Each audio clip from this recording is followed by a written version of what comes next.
I'm Roger. And I'm Adam. And welcome to RC Street Shop's Product of the Week. It's the Yeti XL, another box of parts. Yes, it is. Because we're all out of new stuff to talk about this week. So you got a box of parts. Yeah, you do. But in all fairness... Yeti XL is a cool truck. Yes. Have you ever built one? I have not. Gavin here has built one. Yes. And he brought it in and it was massive. Yeah. This thing is, let's see, 25 inches long by 16 inches wide. So this is a good sized truck. Yeah, This is almost X-Max sized.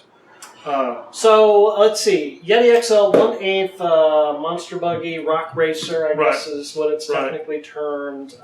It's been out for a few years. It's not a new product, but very popular item. It is. This is the kit version. Essentially, the Yeti XL is a big version of the Yeti. They don't share any parts. This is a new product from the ground up compared to the old Yeti, which the small Yeti is a half Exoterra, half Wraith kind of thing stuck together. This is based on that same independent suspension in the front, live axle, and four-link suspension in the rear. So it looks like a Yeti, but it's just bigger. I think it's a beefier truck because everything's kind of designed from the ground up.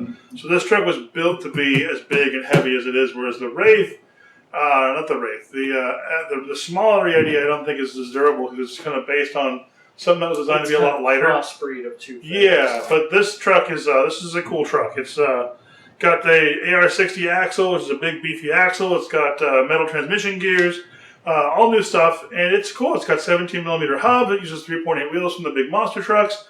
Everything about it says, I'm big. Before we dive into the box, we do want to remind you that RC Street Shop does have a website going now. You can buy this! You can buy this right now, if such a thing interests you. But more importantly with that, and one of the things we pride ourselves on is you may need help picking out parts for this, because it doesn't come with any. It does not. So when you hit us up on the site, you can always drop us an email, go through the site, and send a message and ask, hey, I'd like some help picking out parts. Right. And we can do all that. Right, and now you mentioned that as far as parts go. This is a kit, like Adam mentioned it, so it doesn't come with any electronics or anything like that. So you're going to need a servo, a radio, a motor, a speed control, all that good stuff to go along with it. Some neat features about it. It's got a beefy super clutch. It's got a waterproof electronics box. The fuel cell on it is used as a weight box. You can add weight to it to balance the truck.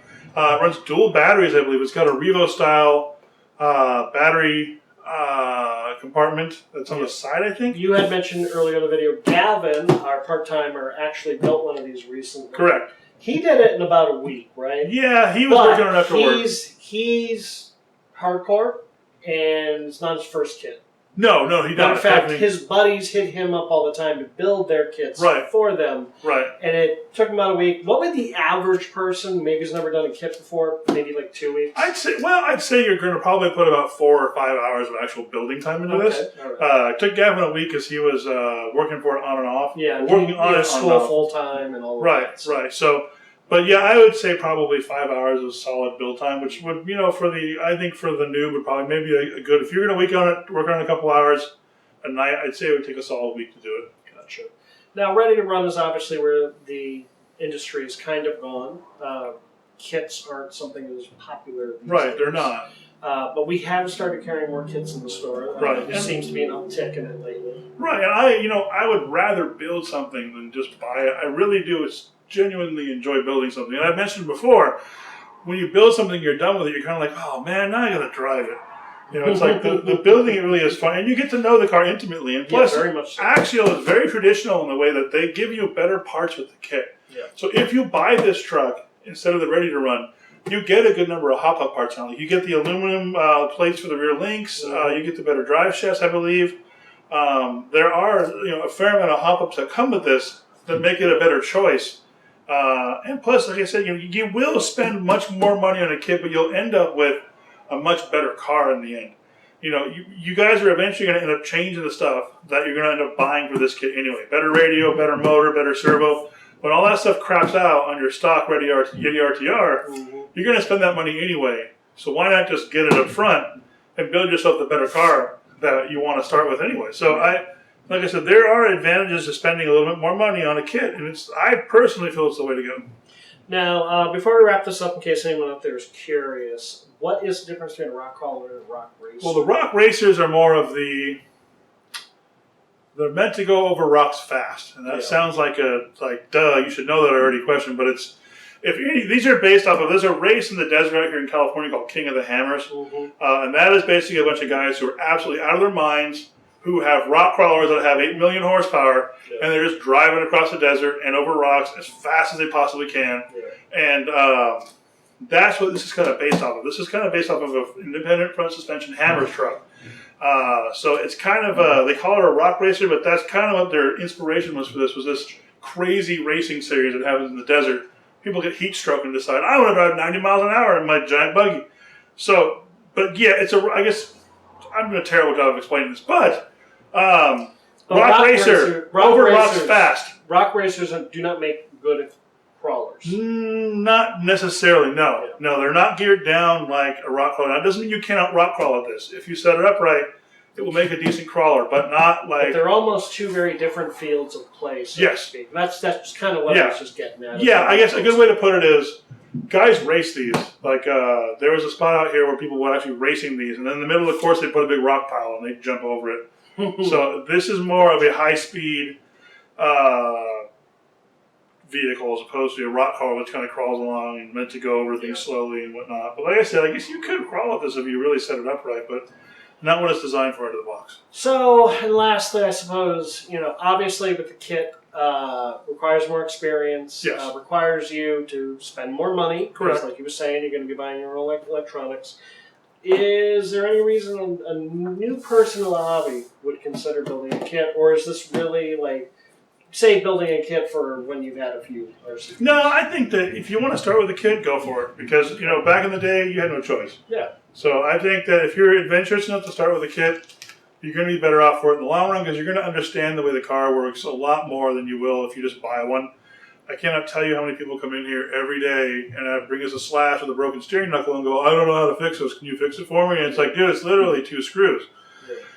If they had built that car, they would have been like, oh, that's only a steering knuckle, no big deal. Yeah. And we charged them an exorbitant amount of money to fix their steering knuckle, and people were happy to pay it. When in reality, if they just put the car together themselves, they would see that it's not a big deal. Save yourself a lot of money that way. So there you go. Building these isn't super complicated. If you've ever built a Lego model, you could do it.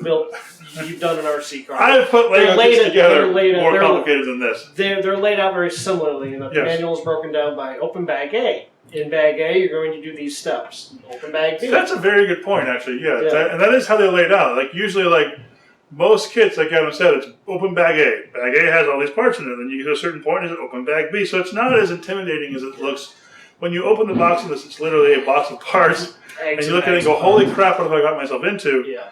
But, like I said, as long as you go bag by bag, it's pretty straightforward. Excellent. All right. And again, if you want to get one, we got them in stock. We do. We know they're still sold out in some places, so we'll be happy to ship this to you. Check it out, rcstreetshop.com. If folks want to check this out in person, they're like, heck with you and your website. I want to come see you in the store. Is there somewhere that can happen? There is. Where? RC Street Shop! Hey, that's here! Nice! Oh, wow! Oh. That's so exciting. You come to 5521 East Spring Street, Long Beach, California, 90808. And if you can't make it to the store, we certainly understand. Not everybody has the pleasure of living in Southern California. That's true.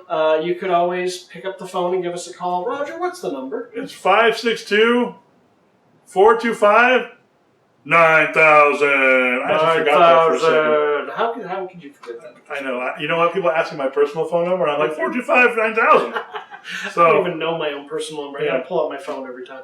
Let's see. So you can now phone. If you prefer, you can send us an email, info@rcstreetshop.com. We also have the social media stuff going on. Facebook, Twitter, Instagram. Facebook seems to be where most of our RC fans are hanging out. But we, post all the new content there, and we get new stuff from the shop. We tend to tease it there, let folks know, hey, we got more of these in. Yep. So follow, like, do whatever you do.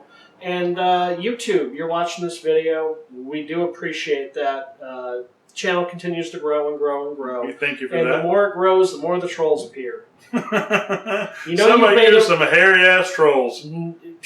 You know you've made it when the trolls show up every week. I know I breathe hard in some of the videos. You don't have to remind me. Just, suck it up. Yeah. If you want breathless videos, make them yourself. Seriously. But in all seriousness, we do appreciate that you watch. We appreciate that you're engaged, and it's worked wonders for bringing new folks to the shop. Yep. So please like the video, but more importantly, subscribe! Hit the subscribe button. Do it. We would appreciate it. Make your mama proud. Let your friends know we're doing these. We'll see you next week.